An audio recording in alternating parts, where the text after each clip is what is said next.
My questions are for Mr. Abrams. Sir, it's well known that members of the Maduro regime have ties to drug trafficking. Now we're hearing allegations of ties with terrorist organizations, including Hezbollah and FARC.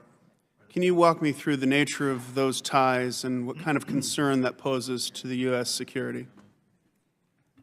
Well, some of this, I guess, we should do in a closed hearing, but the group that stands out most is the ELN, the Colombian terrorist group that is harbored in Venezuela. They haven't just escaped into Venezuela. I mean, that's government policy on the part of the Maduro regime. They also have, obviously, extremely close ties to Cuba. There's a Hezbollah presence all over Latin America, and I believe they're engaged in fundraising in Venezuela, and the regime does nothing to prevent that. So these are security concerns that are going to exist as long as this group is in power. Thank you.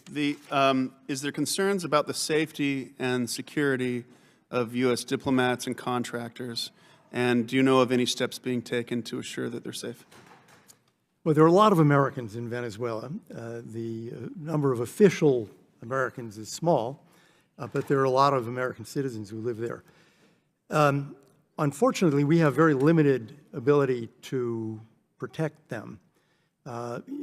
We do supply some consular services.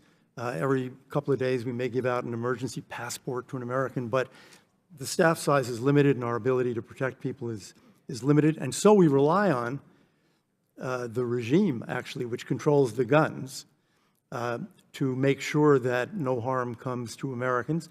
And we've made it clear that that is their responsibility under international law. Thank you, Mr. Abrams. Thank you, Mr. Chairman. I yield back.